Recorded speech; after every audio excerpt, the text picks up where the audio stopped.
All right, what's up, everyone? Welcome back. Casual Friday. No collars. The collars are gone, but the friends are here. It's my dude. If you've been following my work long enough, then you know I've worked with him before. It's my man Drew Martin at Drew Martin Bets.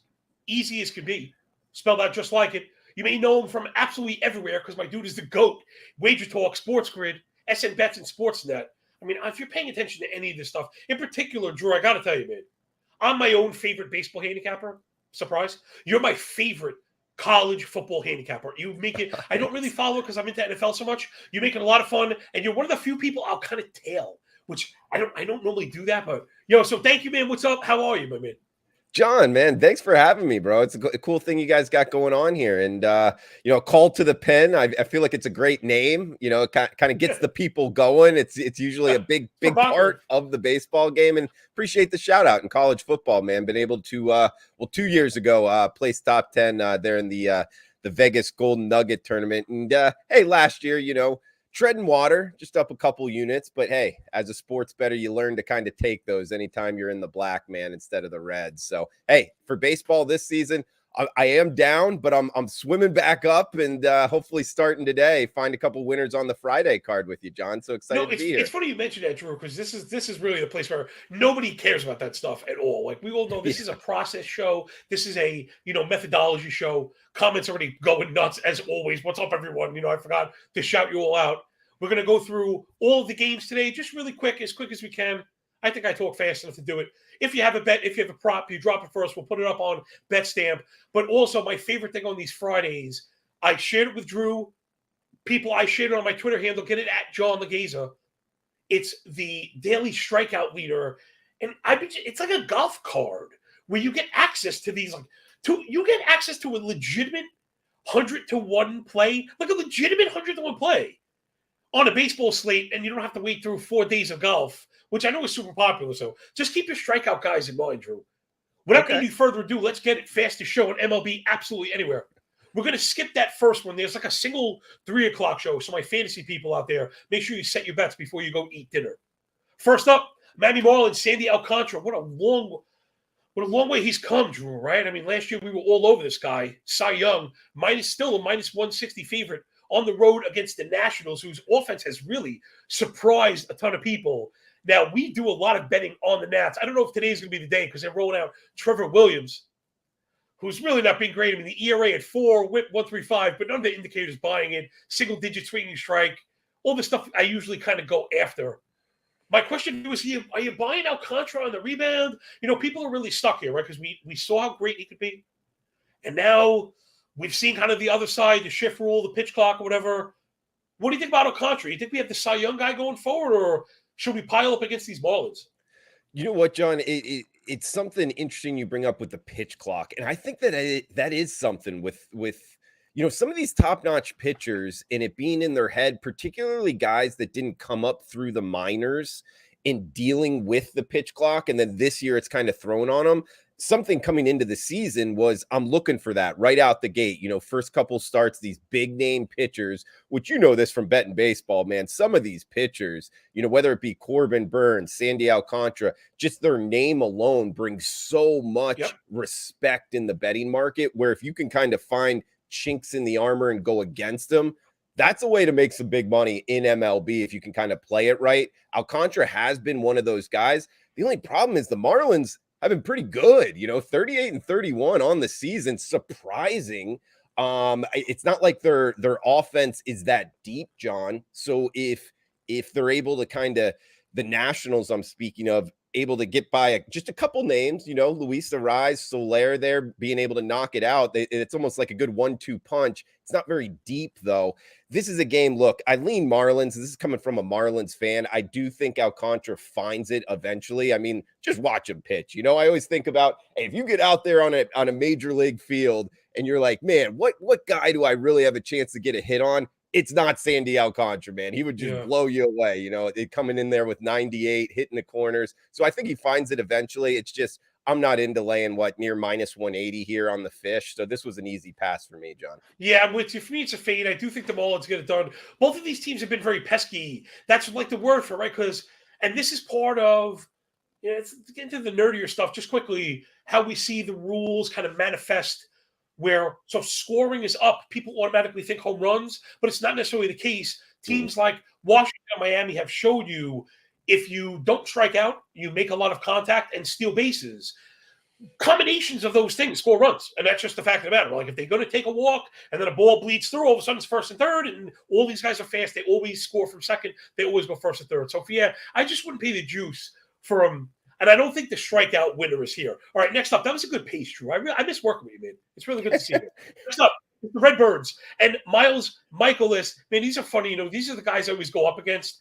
You know, Michaelis is a guy who was going to look to hit because he pitches to contact with the up environment, but we know he can be good because the control is so good. So you do got to be careful with the high whip, considering the walk rate is only at 5%. Something I've been looking at, Drew, because we do have a lot of I do prop betting and have a lot of prop bettors around here, is I've been actually using ball percentage. And I know you've actually seen my sheet. And if people aren't familiar, you can DM me for a free trial. You can get on Sharpener. The link is there. And I think that's been a little more, I don't want to say predictive, but a little more indicative of a pitcher's control. And both of those numbers are really good. So I don't really care about the high whip. I'm worried that Nicholas is kind of getting back to form, which is just suppressing contact, keeping the ball in the yard. It's going to be vanilla. It's going to be boring. But right now, the Mets offense has not been any good. Last 500 plate appearances, Drew. 219 batting average, a 290 OBP, 670 OPS. They strike out too much and not taking walks. So I don't know. I'm having trouble kind of backing anyone. Don't be afraid of fading games left and right. You know, we're only looking for the bets that we really like. I do tend to think the Cardinals are going to win. But let me tell you, Drew, I've been thinking they were going to win all year. They've stunk. So what do you got, man? Oh, absolutely, man. Talk about cold. This is a matchup of two cold teams. The Cards, the worst record in the National League, man. You are what your record says you are. And, hey, they're at the bottom of the NL here. So it's been a tough go for the Cards. I was picking up what you were laying down on Mikolas, though, man. Not only does he rock a heck of a mustache, he changes speeds very well. He's the type of guy I kind of look to bet on, actually. You know, he's not the type of pitcher that's going to blow you away and kind of get that fanfare, but yet he kind of pitches towards soft contact. I have him circled in my betting notes. It's kind of something I like about baseball, is being able to kind of get these starting pitchers and just each time they're up, look to bet them. However, you know, just as cold as the Cards have been, what they're 3-12 their last 15, man. Just over doing this, what, eight years now is my straight job, John. I've learned to kind of not catch a falling knife. When a team's 3-12, I'm likely not going to bet them here, guys. And sure enough, that is the Cards. Now they're going up against the Mets, who are 2-9 their last 11. So, like I said, man, cold struggle. You know? Yeah, cold versus cold, man. And the Mets 0-4 the last 4 starts from McGill, so he really hasn't been good. Last time out, 9 runs and just over 3 innings pitched with a 1-3 strikeout to walk ratio. That's 1-3, the opposite of what you're used to. So I don't like either of these two teams right now. I'm looking to fade both. So another pass, man, for me. Yeah, I wish there was almost like a rest of season win total market, because I feel like there I would be backing the Cardinals, because I really do think. I mean, Drew, I've been doing this for a while. This is one of my, if this were to continue this way, one of my bigger misses like ever. I thought the Cardinals would be contending for a pennant this year, maybe even for a World Series. I knew the pitching, the lack of swing and miss might have held them back a touch, but I thought they maybe would acquire a pitcher, and I certainly thought the offense would be rocking and rolling. We couldn't figure out where would all these guys play. Jordan Walker, where was this guy going to play, man? Tommy Edman, how could you have him at a ninth? And all of a sudden, that offense is totally struggling. It's like Goldschmidt and Arenado, and that's about it right now. Yeah, I'm looking at it right now. Last 500 plate appearances, they only have 4. This is 14 days. Only 42 runs scored, 3 steals, 13 doubles. Those are all like bottom 4, bottom 5 in the league. The hard hit rate is starting to come along, but you know, again, they're just not really patient. They're swinging and missing in the zone. So I like that. The little term that you dropped. You know, I have a trading background also. I know that you have a financial background as well. So using that kind of overlap, Drew, works really well. So people, when he said, keep an eye on that. Don't go to catch the falling knife, meaning we know the Cardinals are underperforming. It's similar to a slump. But who's to say 0 for 28 is not going to turn into 0 for 41? You don't want to eat those 13 at-bats. I was saying this about Kyle Schwarber, and it ended up being dead on the nose. Surprise, surprise. I said, once he hits 1 home run, there's like 12 more coming, right? And that's exactly what happened. So the Toronto Blue Jays, the same thing. Wait for them to start hitting. Once they hit, you back them. And right now they're on fire. So you and I are simpatico with a lot of the trend stuff because, all the data guys, Drew, they want 3 years of data, 3 years of data. We're betting on 15 ounce of baseball today or not, 27 ounce of baseball. Like, I want to know what's going on kind of right now. Not to say I just look at recent stats, but especially for pitching, I want to know how they look. All right, next up, now we're going to keep an eye on that daily market. Drew, tell me I'm not crazy. It's Domingo Germán for my New York Yankees. 3.49 ERA, 0.99 whip. Listen, he's had some struggles with the sticky stuff, but I really can't go there because he has had successful starts without it. Now, the K rate is at 24%, which is not extraordinarily high. However, you know me, Mr. Stat. I have all the underpinning stuff. It's through the roof. 14 swing and strike, 30% CSW, 61 first strike, 37 O swing. Meaning, Domingo Germán gets swings and misses. Also, one thing I wanted to mention, his ball rate at 33% is very, very low. To put that in perspective, Drew, 36 is like average. Once you're at 39, you're walking people. Once you're at 33, you're a control guy. Okay. So where I'm getting at was that daily K leader. And Domingo Germán, okay, it dropped because I had opened my big mouth on Twitter. I'm not going to do that till after the show next time. 90-1 right now. He's 150-1, so I know I sparked somebody to bet that. But anyway, he's 90-1. Can he get 10 strikeouts and lead the night at 90-1? Dude, 90-1. 90-1. We got people on Twitter out here recommending -220 on MLB Network. 90-1, bro. I like it, man. It's hey, you get a lot of bang for your buck with that. And you mentioned the line move. When it's that high, you almost got to keep those things like to yourself, because when you're getting like 100-1, they tend to move those real quick if you watch. And I know you know that, John. And sure enough, he's 2-0. His last 19 innings pitched, only 6 earned runs. He's been throwing the ball well. And one thing, I guess how I look to handicap, you brought up college football. I think it almost works better in college football just because there's so many more teams that the market can't keep up with changes. And what I'm getting at is a great way to win in sports betting is to find change, however that change may be found in any sport, and go from that point forward, because the odds makers have less data to go off of since that change. And what I bring up here is the sticky stuff suspension that German had. And in my opinion, that's changed. That's something that I watch, I take a note on, and I go, hey, from this point forward, how is he pitching? Because if he really falls off, you could kind of go against him. However, he's been pitching well since it. So that's not something that's kind of ticked my, bet against anyway. However, Judge is out of the lineup. I mean, they're only scoring 3.4 runs without him. So that's something a little bit worrisome here from the Bronx Bombers. But they're going up against this guy, Hawk for the Red Sox here, 0-6, 5.7 ERA his last 8 starts. I mean, he's almost unbettable here. So I would look for the Yankees to kind of score here, rematch of Saturday's game where New York did win. So I kind of like the Yankees here. I think it's a little bit of a false favorite from the Red Sox, and I'm not going to talk you off of that 90-1 strikeout, that little golf bet you were talking about on the other side. You mentioned Tanner Houck.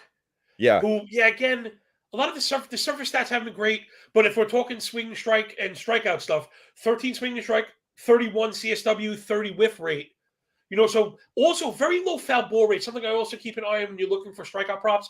A high foul ball rate is inefficient, right? You want distance and stuff like that. Again, I'm not trying to get too far into the weeds, but some of these stats, I know what we think of as kind of new, but they're really intuitive, like a foul ball rate or a ball percentage. So Houck is 50-1. Jay, put him on the list also. We're not betting these just yet, Drew, but we like to collect a few guys that we like. And then, hey, man, if you have 6 guys that are going off at 30-1 or better, you could find a place on a responsible ticket for everyone, right? Even if it's $1 a guy or something like that, right? We'll look to get paid. So right now it's Houck, and I have Germán. I know my boy Matty Williams in the chat was saying not so into the Germán case. Yeah, I get you. Boston doesn't really strike out. But, again, Ranger Suarez was the leader the entire night a couple nights ago at 140-1 with 9 strikeouts. And I think somebody, maybe Kirby or somebody beat him out at the 10th. But the point being, we really don't know who's going to lead any night in strikeouts. It's highly, highly variant. Sometimes these umpires are like completely involved more than they should be. So keep an eye. I think both of those guys are going to strike people out. Next up, Colorado Rockies and Dinelson Lamet on the bump at 195, going up against Atlanta and Jared Schuster. This one, again, I have a really tough time. When I see guys like this, for me, this one is an over bet or not at all. So, Jay, can you bring up the F5? If it's 4.5, I'll go over with this one. The first one is at 5.5. Well, I guess the marker's on this, so I'm probably leaving it. My question to you, Drew, is because I'm pretty much fading this one, but the market did post full size props for Dinelson Lamet. Now he went 5 1/3 through 90 pitches, but that's the first time he did that all year.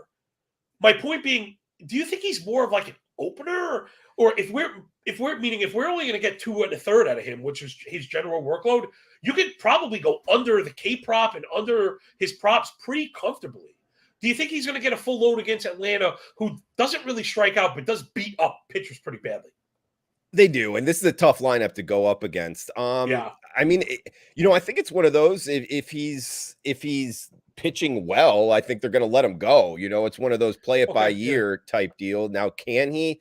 I don't know. I mean, last time out against the Pods, he pitched pretty well, so it could translate. Maybe he found something. He's a guy that, when you watch him pitch, the talent's there, man. He can light it up from the velocity gun. He's one of those guys like, we were talking about Alcantara. It's almost like a poor man's Alcantara. He can, if he's on, he's a guy I want to be looking to bet. Just yesterday, I took the rocks at, I think it was plus 226. And the over of 9.5. And it was one of those games where I just felt like it was a toss-up, maybe a good time to get on the underdog there, because I thought they could put up some crooked numbers. They had a shot to. They really should have put up some more runs. But, hey, overall, the Braves are the stronger team here, John. Laying this big of a price, though, I don't know. You talk about value, a word that gets overused in this industry, but I do think it's another shot to take a big, if you're one of those kind of swing for the fences type bettors, this might be one to take the rocks. And I agree with what you were talking about. I think this is another one where we get a lot of crooked numbers here, guys. And I think the Braves put up a bunch as well. So I do like the over. Man, I can't remember seeing an over 6 first 5 outside of cores. You can tell the books are starting to pick up on the trend, right? The offensive trend as it picks up as the weather gets warmer. I wanted to bring up a comment that I saw, give you an idea how sharp the people that are here are. A lot of the people in the comment section are actual like content creators and professional handicappers and stuff. I often joke, Drew, it's a little arrogant, but that's okay. I'm from Brooklyn. It's all right. People get it. This is the restaurant where the chefs eat. Because a lot of sharp people use my work and build off and stuff. I don't mean to tail me. I don't want anyone to tail me. So here's the sharp comment from my dude OPMG. And it has to do with the daily K props, but also people always being open-minded and remembering the book is not your friend, okay? This has to do with Kevin Gausman. Kevin Gausman, to be the daily K leader, Drew, is plus 390, which, okay, we can debate whether or not that's fair. He's got great stuff. He's a Cy Young contender the whole nine. Here's the real point. In order to be the K leader on a full slate, all year we've been tracking this, you need double-digit strikeouts. You need 10 or you need 11 if you're going to win. His alt prop for 10 strikeouts is 420. So not only do you get a better price on 10 strikeouts than the K leader, and 11, right, you could lose them both in theory, right? He could K11 and lose to a 12, and you would have missed out on the better price and missed out on a win. So as much as we love these K leader props, for the players at the top of the board, go check those old props, super sharp OPMG. I really do respect that kind of stuff. I mention it all the time with total base props, Drew. Sometimes the book will list over a half a base, right? 0.5. They'll also list over 1 base hit. They're the same bet. You can't hit it on a walk. It's the same exact bet with different prices, just a different page. So, my mama told me you got to shop around, all that good stuff. Next up, Kevin Gausman, here he is in the Bluebirds, going to Texas, and Martin Perez. I'll tell you what I got. I don't want to bury the lead because we got to be quick. We did some theory stuff that I think is maybe more important than analytics. I don't want to bury the lead. I mentioned Toronto. I've been getting on the offense now that they're starting to go. Top 5 almost across the board. I know Texas is really good, but Gausman versus Martin Perez, I think we have the run advantage first 5. So give me first 5 to cover it up because I know we can get it at like minus 105. You know me, I love to keep my bets around even money, having to keep that win percentage nice and low. Again, Gausman is just awesome right now. He's going to have a tough time leading the night in Ks. I wouldn't pay for Gausman because I don't think the odds are there. Texas, top 3 in walk rate last 2 weeks. top 3 in swing and strike, top 5 in chase rate, top 5 in zone contact. So Texas is very hard to strike out. And again, you're going to need like 11 strikeouts or more. So I'm going to take it Toronto, and that offense I think they're really getting ready to charge hard. You like anything in this one? Yeah, I can see the Jays offense getting after Perez as well. I almost think like the profile of pitcher sets up well for the Jays to really find it here. And what you said about Gosman, totally agree. It's man, I bet the Rangers last night, as what the -120 favorite. So seeing my bank account go down because of that one, it kind of hurts. And you bring up the Rangers offense, and where was it last night, man? They just couldn't put it together to get the win. But overall, it's a pass for me, John. I got some more bets here as we get down on it, but this is a playoff feel, a fun one to watch. I feel like we'll learn a lot. If you made me bet it, I'd be on the Jays. Yeah, you know what? Again, people like us, they gravitate towards us because you're very honest. You don't have to be apologetic about fading, right? We want to try to help people. One thing I've noticed, and it's so funny because you mentioned betting heavy underdogs before. Something I love doing. You can't be afraid to bet against the Yankees. You can't be afraid to get against the Astros. Now, I'd rather bet against the Yankees without Judge, the Astros without Alvarez. And that's kind of where I'm going is, as we've seen more and more and more offense, Drew, I've just been kind of not going up against these buzzsaws. Like, there's really no need to go up against Toronto unless you got a guy like Gausman. Now, that maybe is a different story, right? Where even money for a real definitive edge in pitching, but where I was trying to like squeak past them with like mediocre pitching, and what you find out happening is one inning spins off the rails. So, like you said, I think the matchup for Toronto on the offensive side is really where they want to get. Perez, he doesn't strike out guys, tons of contact, 90% zone contact. And again, if you're going to pitch contact to Toronto, you're going to open yourself up to the double-digit barrel rate. They're number 1 in hard hit rate, last 500 plate appearances as well, 330-14 WOBA. So I like Toronto in this one.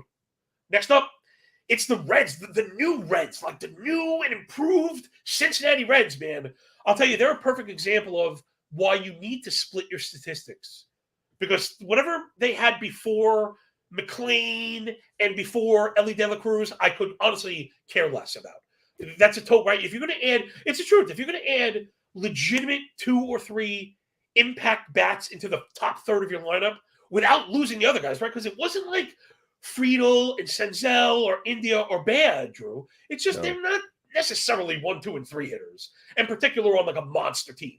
But now India, McLean, De La Cruz, and then you get the rest of those guys. This Red team is really, really dangerous. They're one of my favorite over teams. So let's go to that. I don't want to bury the lead. I want to go over on this one. Hold on, I got to check bullpens really quick. I want to go over in the first 5. Jay, is it 4.5? Okay, so 4.5, I'll take that one. I'll do it really quick. Abbott, listen, he hasn't given up any runs yet, but all the indicators are 5. His Sierra's at 5.5. His PFIP is at 6.5. Single digit came out his walk, single digit swing and strike, 26% chase rate. 47 fly ball. He just haven't given up the home run yet. I think it's coming today. We know the Houston offense is good. They're starting to get up off the bat. Flip side, JP France, the same thing. I think the regression monster is coming. One of the 40% ball rate, one of those benchmarks I mentioned, 23% chase rate. So not only does he get behind, he doesn't induce chases. He does get a lot of ground balls, but he also gives up a lot of hard contact because he has to come into the zone. So I think this one kind of spins off the rails. I think one of these two teams puts up 4 or 5 through 5 on their own. You like anything in this one? I think we're going to get some offense in this one for sure. Oh, don't disagree. This is another one. I think it's kind of more that toss-up game. I think the offense gets after it for sure. Anytime Houston's in Minute Maid, it's a tough bet to go against. I'm not saying they're going to be banging on trash cans, anything like that, but there is something to this team winning there in Houston. Great atmosphere, by the way. I go after this one, John, from France for Houston. He had 6 walks last time out.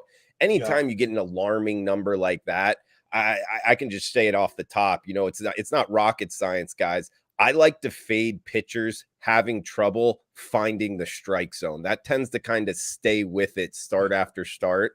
And sure enough, we get it here against a hot Cincinnati team. You named a lot of the things I like. They've won 5 straight, whether it be Ellie De La Cruz, whatever. And he hasn't really been putting up the numbers. He kind of makes the highlight sheet. But for whatever reason, this team is winning right now. The trend is our friend. They've played, 14 rookies this year. and they've been hot. They've been winning games of late. That's what I like to do. That's what I like to be a part of, jumping on the train here. They've won 4 straight road series as well. So whatever the case may be, they've been winning outside of Cincinnati. And what the manager's calling them America's team here, everybody rooting for him. I got a plus 165 price. Andrew Abbott, their pitcher. Look, he doesn't have a lot of major league experience, guys, but I don't believe he's given up an earned run yet in his 2 starts, going over 11 innings. Drew, I don't mean to cut you off, but I want you to take it and finish a procedure thing for us. Do you like this one first 5 full game? But then I also want you to go into that just for a second, because again, it's more important in the game analysis. People hearing what you think is more important. Do you do first 5s, and how do you kind of divvy up the 2 of them? I've been just quick for me is if I like the pitching, I've been trying to stick to the first 5 because right now bullpens make me kind of nauseous, blowing games. But because of the ghost runner, I've been having the rule, if I like an over, I generally go over full game. And if I like an under, I generally keep it F5. Take it away, man. Oh, yeah, I like that. And I don't disagree there, John. And I guess just to get into this kind of discussion a little bit more, first 5 versus full game. First off, let me start with, I've kind of changed in the last week what I'm doing here to kind of get back to what I was doing in 2020 and 2021 of just my overall kind of personal life and handicapping, which is part of this, guys, is I've been staying up really late at night and then jumping in, doing all my research and then betting the games, going to bed, and then waking up. So a lot of times the books that I have access to don't have, the first 5 out really late at night. That's right. So my personal bets are going on the full game. And then, I'm waking up, my morning routine, which actually is like right now. But hey, I'm on with you, John. I wouldn't rather be anywhere else, man. So I Can have you see the Cheshire Cat smile? You see it? You know why? Because everyone, Drew, like, of course, dude, that's what we love having this such sharp people around. Because, like you kind of recognize that there is some sharpness to F5, but you kind of trumped it. And this is something we've been talking about. We have a few people in the comment section that are quite literally known for this. They bake their bread on this, and it's the CLV that you get in the softness of the market the night before. Right. And you know what? It makes me think about wanting to work at night sometimes. But because I'm trying to provide it, and that becomes the problem. Yeah. Very hard to give out those PM lines because they change so much. So I imagine you're in front of so much CLV that who cares about the first 5? You may even lose a few, then it doesn't matter because, you got a 30, right? You're probably talking 25, 30 cents on a lot of games, I'd imagine. Well, yeah, and especially, this one where Cincinnati, which, by the way, is one that I bet, plus 165. Like, when you get big underdogs that you like, that's where you'll watch, John, and you probably see this. Like, if you can catch like a plus 250, sometimes there won't even be plus 200 by first pitch. We're talking 50-cent moves just because it's like we talked about with that, 90 to 1, like the books move that big plus price pretty rapidly. So that's why I like to get on those on the overnights if I really like an underdog, because usually those will be chopped out. So my personal bets, it's full game. But as I go throughout the day, I'll jump on the first 5. And let me add one thing towards the full game here, John. I almost think people are forgetting the great thing about betting Major League Baseball is you get half off pricing. It's minus 105. It's a dime line. Whereas in football, at most sports books, you're having to risk 110 to win 100 instead of having to risk 105. Sometimes 118. Ugh. I mean, yeah, and I would just say stay away from those books that do that. Yeah, Don't even open an account. You and I get that, but see this, and this is why these businesses are so predatory. When they made it legal, that's the legal standard now, kind of, and that's what people think it is. Like that's what people think it is, which is a shame because you understand that it's those percentage points on the margin that kind of make the difference over time, Well, John, I mean, you say like it's becoming the industry standard. Well, what about a book jumping in and saying, no, we're going to do it right, minus 110, and marketing that? You don't think that's a good business practice that could actually grow the book? One day, I dream of a world with regulation, with standardized, where the betting market is standardized and regulated, like the true stock market, where people like you and I, Drew, to be honest, maybe this is why I want to do it so bad, is because we'll be able to make our money. We won't even have to watch the games because that bet that you bought at nighttime you'll get up and be able to sell it. And, right, you'll get a divvy for a fee, you'll get a divvy for the provider. Like an options But I'm market. dead serious. Yeah. But that will be the future. That's the true future of sports betting, is the open exchange and having people trade tickets beforehand. You think there's enough money? I don't know if it's going to be liquid enough to do that, because we need a governing body. Think about the billions of it could start with NFL. I know there's money in that. Yeah, Maybe NFL not for would a have Tuesday it. Pirates game. Yeah, maybe not for a Tuesday night Pirates game. I'll give you that. Okay. But also that would be the start, right? DFS best ball begins with football, and then people it comes in. I'm just saying that there's a lot of money kind of left on the table, opportunity, and whatever. Anyway, yeah. No, I love it. Yeah. Well, again, Matt W was saying bettors leave a lot of money on the table, waiting until the morning.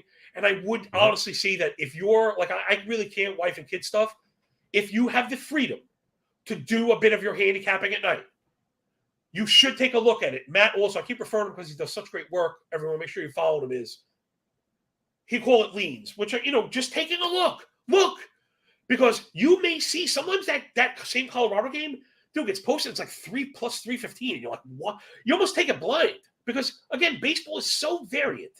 We were laughing at a Colorado game the other day against Boston. There's no chance it can win. And, of course, Colorado won. Oh, Boston made an error in the first. They kicked the ball around. Colorado robbed the home run in the 8th. And then I was Boston on that made an game. error in the 10th, and that cost them the game. Yeah. Colorado did nothing the entire game. They did absolutely nothing to win, to deserve to win, and it didn't matter. They just kind of hung around. Boston's hitting the ball hard, right at people, and that's the game, baby. That's what it is. So there's so much CLV to be had. All right, let's move it up. I got to be quick. It's the Angels and Patrick Sandoval, minus 150 favorites, going to the Royals and Brady Singer. I mean, these are two guys that I really liked as pitchers last year, and they have really both kind of fallen apart.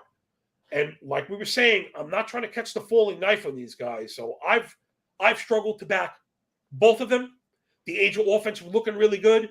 The Royals offense not so much, losing Paisan and Vinny P. But I think I still like the over on this one. Hold on, I want to check if I have full game. Okay, I want to go with the over on the full game here. That's my play. Again, both of these pitchers the struggle is so real. Sandoval is just walking the yard. Single-digit swing strike again, 54 first strike. So he's falling behind, not inducing chases, then having to come in the zone. And he's gotten beat up. Same for Singer. His ERA's up near 7 on the year. I think one of these offenses kind of break through. Sometimes for me, Drew, you mentioned one of my other favorite trading adages. The trend is our friend. Right now, it's scoring. If you're not buying what the pitcher is selling, you're going to score, baby, because that's right where it is. So you like anything here?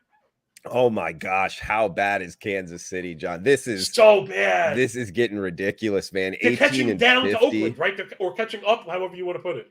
Well, they have a worse winning percentage than the Oakland A's after this Oakland A's last week and a half. So they are the worst team in baseball. That is pretty ridiculous because we got two really bad ones, and Kansas City's now the worst. And get this, man, they're 9-24 at home. That's the worst home record I've ever seen through 33 games. How could you be so bad? It's getting pretty ridiculous. I don't know what it is. I like LA here, the Angels. I'm not into laying minus 150 on the road, but at least I haven't yet personally here. But that's the only way I'm looking in this one is the Halos. Yeah, again, you know what? I as I was saying, it's kind of like hypothetical, but I am here to do sports analysis. So what have we noticed, people, about these teams that feel historically bad? A lot of times it's the bullpen on the season. Yeah. So think about this. We haven't really had a pitcher throw 265 innings in a long time, but think of it as a really robust season. The ERA is up near 5, a 1.5 whip, double-digit walk rate, 9% barrel. The Royals bullpen, Drew, has eaten 16 losses so far. 16 losses hung on the bullpen. It's only mid-June. That's absurd. Teams kind of ignore these bullpens, thinking, I have anybody, they'll just kind of mix and match, and not really the case. And once it gets away from you, my case, the struggle is real. All right, next up, this slate's really kind of ugly. Okay, this one, I really don't even have much of a line. It might have been popped up since we jumped on. It's the Tigers and the Twins. The Tigers were waiting to name a starter. I thought Tyler Alexander was named already. He's the best they've got. He doesn't walk anybody. I figured that was going to be the pathway. I don't know if they sometimes, Drew, they're going up against Joe Ryan. Sometimes teams kind of figure, maybe we'll throw the opener against Ryan because we're probably not going to win and save a guy we have a chance of winning. I don't know if that's the thinking, but I know teams do that. So, Jay's got it up. Yeah, Twins are like a super, super heavy favorite, of course. I mean, so for me, if you were going to touch this one, you got to go for the run line to cover it up or not at all. Tigers just kind of stink. The offense is in the trash, and they are going with an opener. The Twins' offense has been no picnic, but at least Joe Ryan's really good. I don't know. When I have too many question marks, I just kind of leave these on the cutting room floor. You like anything? Yeah, John, I mean, last night going through, I didn't see a line posted. I'm not sure if those are live lines or not, but if they are, I mean, minus 250 on the Twins. I know they're near at the top of the AL Central, winning some games. I guess one game over 500, but laying that type of a price. Right. Isn't that perspective funny? One analyst A could have said division leading, right? Yeah. And you would say one game over 500. You said the same thing in two different ways. Oh, yeah. No, I'm just not into laying that. I mean, can you imagine sweating that game out? And they might get it done, right? They might get it done. The Tigers stink, and Joe Ryan is good. Yeah, sure. But the books are taxing the hell out of you.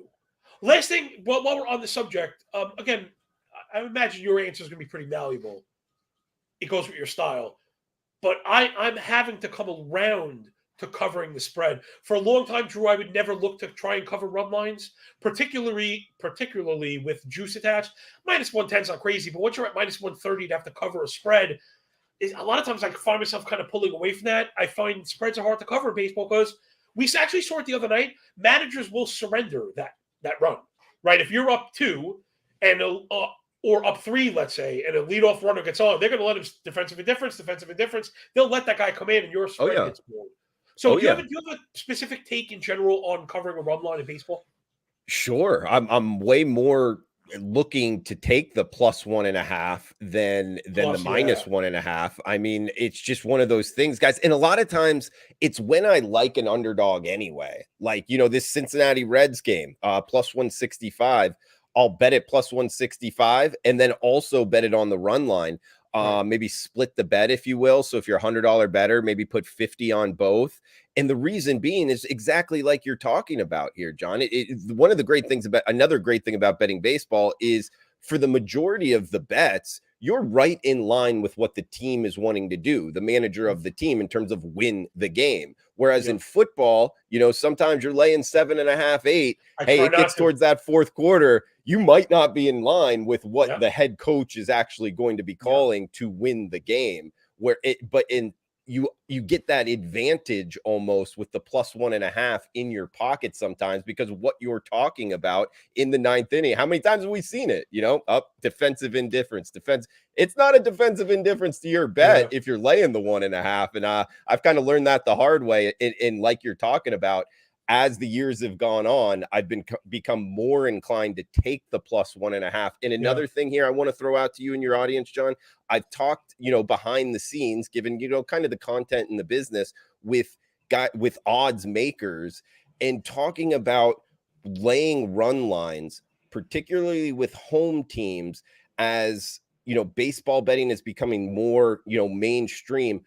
They say they don't really think that a lot of the public bettors realize that it's actually kind of a losing bet overall. They're not putting the right, odds. They're not upping the odds enough to kind of, or they're upping the odds too much to keep people off of that, because people will see like big favorites at home laying the run line and they'll still bet it because they don't want to bet that extra money line.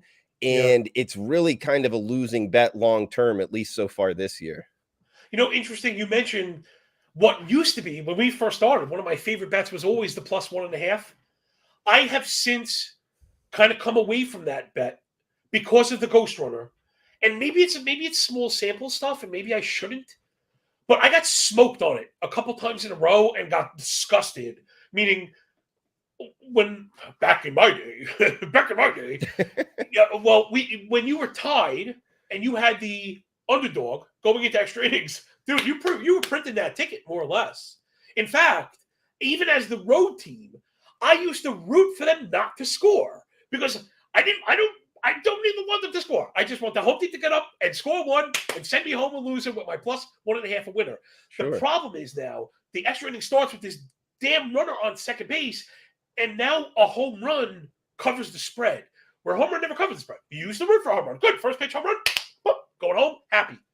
Now it's a loser, and I lost a couple of them. Ooh. And I wonder, have you had that affect you at all, or is it something you think about? Right? Does that make sense? What I'm saying, that the run line is set up to fail now in extra innings. Now, again, that might only be a very small percentage that you could figure out into your work and then figure it out that way. But I don't know. I got bit a couple times and it made me nauseous. So if I like the underdog, I generally take the plus half run for first 5 and go from there. Okay. Yeah. I can't think of a time that the run line, and granted, I'm not betting run lines, like throwing them out all the time, so the sample size isn't that high. Right. I know I've lost a couple big plus price underdogs where I didn't bite on the run line a couple times in extras, but I can't think of that situation actually happening. Hey, Ghost Runner, I don't know where you fall on it, if you like it or not. Beer league softball, or bringing a little more excitement. No, I'm kind of a fan. Listen, I hear maybe after, like, I wish we got a couple of real innings, because to me it feels like the 9th inning is super high intensity, super like, and then it ends and there's a guy on second, and it's like, now you don't even have to get a hit. You could sack, score, sack, score. And I was telling my dad this. We are going to, it hasn't happened yet, but we're going to get like a 35-33 game that goes into these extra innings because of the new run scoring environment, right? We've seen that happen with like 3 or 4 or 5 runs get scored in the 10th. And if somebody matches that, all of a sudden you're off to the races, where now you're deep into these bullpens. Anyway, I'm hoping it happens, because I don't like it. Next John, up, the old man, Rich Hill, going for the Pirates up against Milwaukee, and Julio Teheran. He's back. I covered him at the Athletic, and believe it or not, he looks pretty good. I really had trouble with this one, but I was surprised. One bet. Could you bring up the walk props, Jay? I have the Teheran under walk prop, which is funny. Sometimes these walk props get listed at -200 and -210, and his is listed at a pretty palatable -130, which is the kind of juice I will get with. He does not walk anybody. He has a 3% walk rate, 66% first strike, 91 zone contact. This is the ideal scenario to go under in walks. He gets up and he throws strikes. Whether or not you like it, he's throwing strikes. You basically have 3 chances when you face this new version of Julio Teheran, who, it's very easy for people to say, he's washed, but you got to watch, Drew. You talk about this off the air a long time ago, that a pitcher could change one thing and he kind of takes off. And if you're looking at like this big sample of stats, you're going to get caught where he's changed. Alek Manoah is a good example, right? If you're looking at Alek Manoah's 200 inning sample from last year, you've been eating losses every 5 days until they sent the poor guy down. So I'm going with the under walks here. Other than this, I don't trust Rich Hill, and I don't trust the Milwaukee Brewers offense. They are dead last in everything against lefties, by the way. They're just terrible against lefties, and I don't trust Rich Hill. I just can't get this one. I like the under walk, and I'm walking away from this one. In your walk prop, that was towards Julio Teheran, correct? Yeah, Teheran under 1.5, yeah. I'll tell you this. I mean, I go back to Julio Teheran's Atlanta days. I was actually living in Atlanta, working for JP Morgan there. I would go to a bunch of games, bet on him. I made a bunch of money on this guy. So I kind of have like a man crush on him. And I'll tell you this, the way that he changes speeds, he's still got that part. He throws that great changeup, and you talked about his control. He's a guy I have circled as bet on right now. And Rich Hill, granted his full season numbers, I believe the oldest active MLB player, by the way. That's not necessarily a bet on, but he's a guy that he's been making it work. The only thing is team ERA, and you talked about it with bullpens. And guys, sometimes in the betting markets, I just don't think bullpens get enough respect. And that's one here where Pittsburgh of late has not been throwing the ball that great in the later innings. A team ERA of over 7 the last 8 games. So overall, Rich Hill also had 120 pitches his last time out, 119 anyway. That's a little bit alarming. Yeah, for a 43-year-old. So right here, I like the Brew Crew at home. I think this is a short price. Okay. Yeah, I can get with that too. Just to put some context to what he's saying, he's not kidding. So these are this was part of the answer I was looking for with the full game first 5, not because it's right, just because it's mine. And it's just to try and stay objective in the process. So I kind of have a loose rule, F5, F9, over under, but unless You get a team like the Pirates, last 45 and 2/3. This is 2 weeks. They have a 6.7 ERA, 2 flat whip, a 3.30 batting average allowed, dead last in hard hit rate, and almost 2 home runs per 9. You do not want to short yourself in an F5 game against Pittsburgh. You want to, right? You know what I'm saying? You want to give yourself that extra innings to get into the bullpen. You absolutely must. In particular, because when Rich Hill is sharp, he's going 6 innings, and then if you only bet the F5, you all of a sudden got smoked. But if he comes out in the 6th, now it's anybody's game. So regardless of the score. So really sharp stuff, Drew, as always. Yeah, I think Milwaukee's viable play. Again, Tehran's been good. Tehran's been good. Next up, speaking of who's been really good, it's Tristan McKenzie. I think right now, this is another one of my picks for the daily K leader. McKenzie was all the way at the back. Now he moved up also. He was at 25. He's still at 18-1, which is still pretty good. McKenzie looks awesome since he's come up. I know the 4.5 ERA, I'm not really buying it. Expected ERA is at 2.2, Sierra at 3 flat, 36% K, 15 swing and strike, all the stuff we really like to look for. I mean, he's been really, really good. And I think Gallen, as much as I like Gallen, it's been a little rough for him as of late this past month or so. I know I tweeted about he had a velo drop, and I don't want to overreact. I know you're a fastball velocity guy, Drew. Oh, yeah. It was like 2 miles an hour across the entire arsenal, and he's been getting beat up. So, and I'm a Gallen guy. He's on all my fantasy teams. I'm going to need him to be great if I'm going to win the best ball tournament on Underdog. It's the truth. But the fact of the matter is, if he's coming in down 2 miles, I think the Guardians and McKenzie have the edge here. I printed the +5 half-run line, so I'm going to take that as well here. Jay, you have it up on the board. Give me Cleveland F5 with the half-run. So the offenses are, you got to give the edge to Arizona for sure. But Cleveland makes a lot of contact. They don't strike out. They're starting to get it going as well. So I'm just hoping we can outlast them in a tie through 5. Did I sell you on anything there, Drew? Yeah, you brought up a lot of great points. Some of which I'll touch on and expand on here. Zach Gallen, you're right. Last time out, it was a little bit worrisome. The velocity drop as well. I actually wanted to look a little bit more into that. Was that a cold night in Detroit? What the deal was? Because I don't know. It's a good one. I don't know. Yeah, that's something I like to bring in because he You're was right. a mile and a half tick down. Yeah. So actually, John, I'm going into this one. I'm watching this heavy. I'm watching Gallen. Okay. If he's down again, guess what, guys? Next start, fade City. Yeah. And this is another thing in the betting markets I'll throw out there, John. You're not going to have a lot of time to kind of fade on that. If the velocity's down again, he gets roughed up again. I don't want to push back on my guest here. Yeah.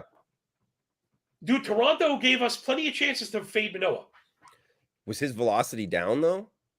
Yeah, it was the whole time. Oh, the whole time, but it wasn't like from start to start. Okay, so that's a good point. Right. I guess it's not really apples to apples, though. Okay, fair enough. Fair enough. Also, you mentioned the pitch clock before, and looking back, 2 of the pitchers hurt the most are probably 2 of the heaviest starters in the league. And it seems intuitive. And I'm not fat bashing anybody. That's me. My chubby cheeks are not lying. But it's the truth, right? Lance Lynn and Alek Manoah both really struggled with the clock, and maybe it was a win thing. I don't know. But again, like you're saying, you do have to kind of chase this stuff. I like how you put that. You're right. Sometimes you could just watch. Right, Gallen's going to be the favorite next time, no matter what. So I think I like Cleveland. Hopefully, I don't get stung going up against the Arizona offense. Something I said I was going to try and stop doing. All right, we got to hustle through these other ones. Well, John, go ahead. I'm sorry. Go. Yeah, because he is 6-0 at home with under a 1 ERA, man. 47 innings, 7 starts in Chase Field.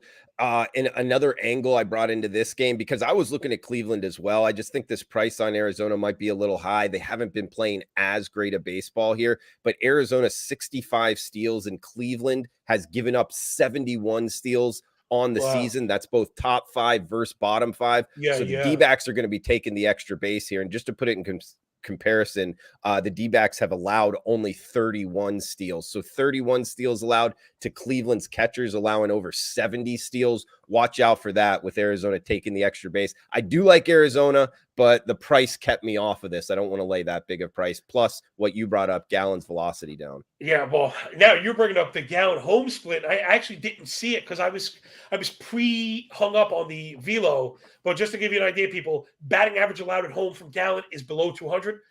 OPS allowed below 500. ERA below 1. home run, 0.2 home run per 9. So if I get stung, that'll be the reason why. This one's very easy for me. I got nothing because this is the game I'm going to be looking at to watch the most. It's my boy Sugar Shane McClanahan and the Rays go to San Diego to face Yu Darvish. This one is going to have hardcore kind of playoff feels. Something I had been mentioning really was waiting for that San Diego offense to pop. It did, and now like they're one of the offenses I am not going up against. As much as I like McClanahan, I'm not backing him here. You're going to have plenty of time to back the Rays. As sexy as getting McClanahan at minus 110 is, I really can't mess with this Padres offense. I'm just watching this one. Does anything stick out for you? And then to that point, Drew, these ace-on-ace kind of big, high-profile matchups are the easiest for me to fade. Do you find you like to look for some edge in here? Because, like I said, you get, it's your best chance to get a quality team at a good price. Sure. It's a great matchup here, guys. In Petco, great place to watch a game. Going to be a great atmosphere overall. McClanahan versus Darvish. I like McClanahan. I mean, I'll tell you this. The Rays have run into two hot teams on the West Coast, that being the Oakland A's and the Padres. Oakland A's. I know, but look at them, man. They're winning. I know. No, dude, that's the thing that people don't get. You get it, man. Everybody automatically says Oakland bad, and that's why they keep dumping money against them at minus 280, right? Yeah, and the A's are up 14 units the last 11 days. So meaning $100 better is up $1,400 because they're getting such big plus prices. You got to watch out for that. I'll tell you this though. I mean, look, the Rays at home 31-7, just it's a one-way or pass on the Rays at home. On the road, they really haven't been the same team, 19-15. Now, granted, they're the best team in baseball, in my opinion. Power rating, record, whatever the case may be. And McClanahan, one of the best pitchers in the show here. So it's Rays for me, but you're right, man. You brought up something with the Padres lineup. They're starting to see it better. I bet on them last night, took the loss. I think I might actually go against them here. This is a short price. McClanahan on the hill with that Rays offense at what? Minus 112, whatever the low water mark is here.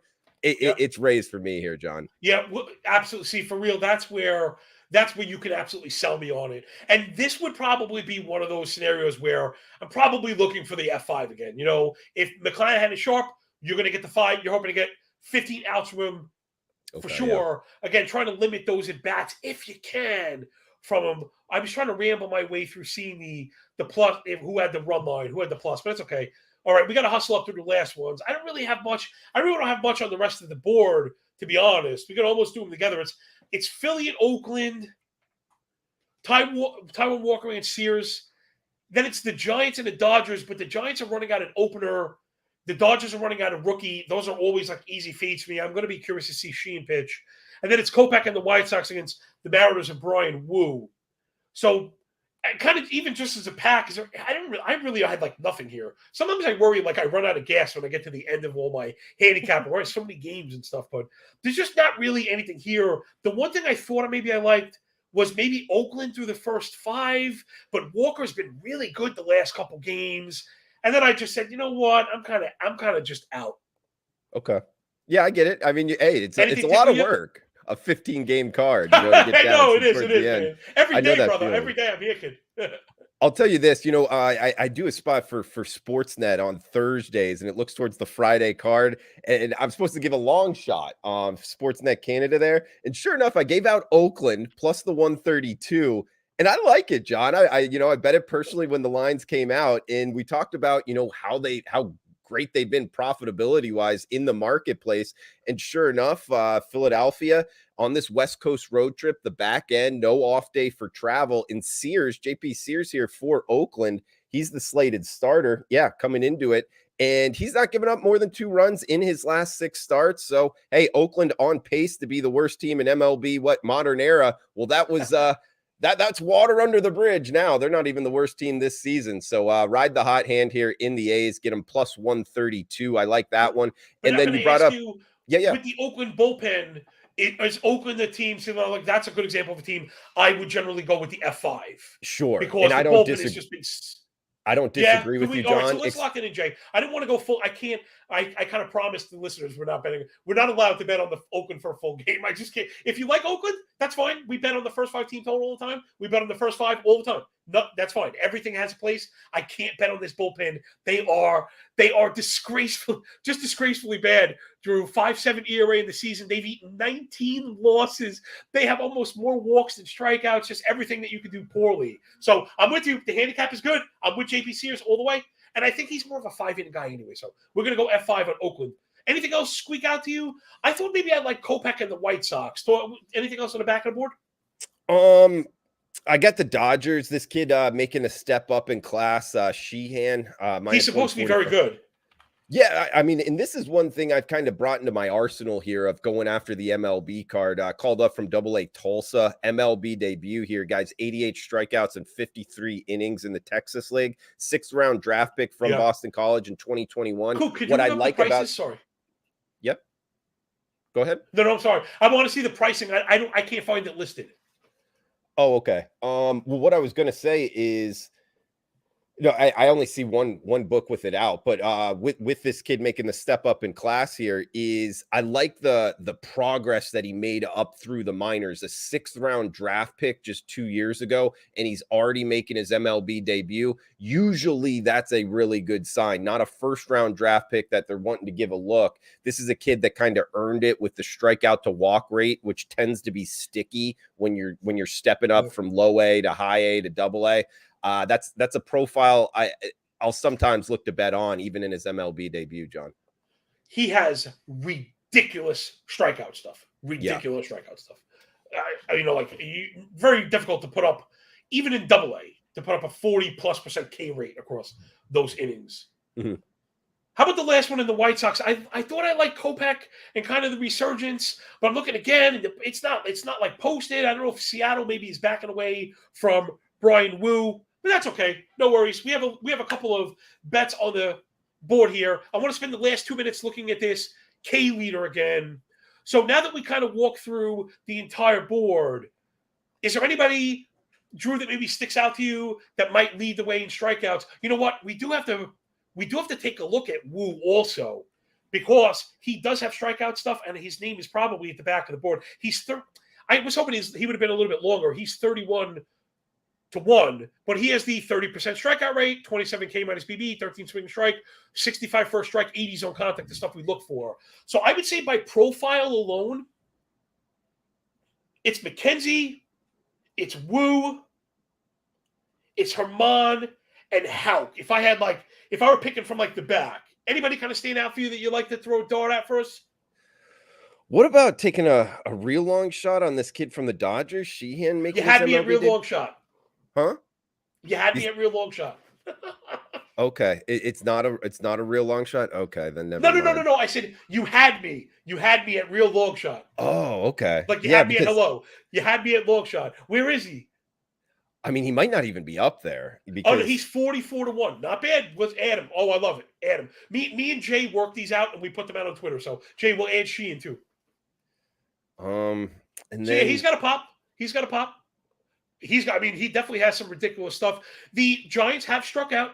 They also have taken some pitches. He's had some walk issues. But again, it's very, very difficult to kind of parse through that stuff. It doesn't always work that way.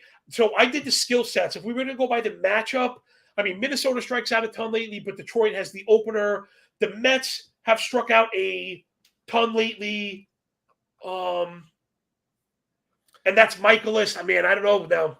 It's funny. Michaelis has that one. Yeah, you know what? That's the one I actually had circled and I was gonna throw out here was Michaelis, because every now and again, dude, he'll go 2 strikeouts and then the next one he'll get 10. He's all over the place right now. Yes, absolutely. You know what? That was a really great pick. That was a really great pick on the way out. If for the audio only listeners, jump over to YouTube, check the comments. You can check all the stuff going on. You can also see the board up. That number for Michaelis is 150-1. Right now, Mets are 31st, 29th in the league in K rate, bottom 3 in in-zone contact, 88 WRC plus, last 14 days. So, like Drew mentioned, he's not a strikeout guy, but it's weird. You're not necessarily – I know we want, strikeout guys, but Michaelis struck out 10 Royals a week ago. Yeah. So it's there. You know, again, he has a double-digit strikeout game. You can't say he can't do it if he's done it. So we are absolutely going to get dude, Nothing on 150 to 1. He has a 10 strikeout game against a team that's second to last in striking out the last 500 plate appearances. How can it be 150 to 1? I'm missing I'm missing something here. So we're going to be on that. Drew, on the way out the door, promote whatever else you got, anything else you have, get off your chest. We love you, man. That was really a lot of fun to have you. And once you're here, you're a friend for life. Welcome back any Friday of your choosing. Talk to us, Drew. Awesome, John. Yeah, it's been great being with you guys. Best way to get at me is probably on Twitter at Drew Martin Betts. Just my name, Drew Martin, with the word Betts at the end. Instagram as well. You can find me, host at Wager Talk, Sports Grid as well. Do a spot with Sportsnet and SM Bets. You hit it right there at the top, man. So, John, I appreciate everything, man. That was a lot of fun, and let's cash some tickets, buddy. Yeah, that was just the best, dude. It was so good to reconnect with you. And I have to thank you. You really helped me along the way. And even though we're not always talking all the time, I got one eye on you, man. Because people love your stuff. And again, I want to be the best. So you gotta want to be the best. You gotta consume some. So from Drew and Big Johnny Stud, call to the Pen HQ. Please rate, review, and subscribe because that stuff matters way more than it should. Press the cartoon finger. Press that stupid cartoon bell because it matters more than it should. Enjoy the games. Enjoy your day. When we're done with the book, enjoy that pay, everyone. And remember, when you work this hard, if there's a lot less like luck, enjoy the weekend. We'll see you at noon on Monday. Peace, yo.